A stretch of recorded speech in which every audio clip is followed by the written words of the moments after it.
নমস্কার বন্ধুরা, আজ আমি এই ভিডিওটার মাধ্যমে তোমাদের কয়েকটা হেয়ারস্টাইল দেখাবো। তো ভিডিওটা পুরোটা দেখতে থাকো তোমরা।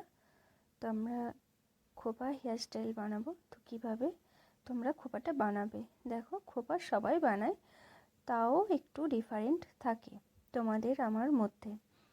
তো দেখো কিভাবে লুজ খোপা বানাবে বা ব্যানানা ক্লিপের সাহায্যে কিভাবে খোপা বানাবে। তো ব্যানানা ক্লিপ খোপার মধ্যে সবসময় কাট করে লাগাতে হয়।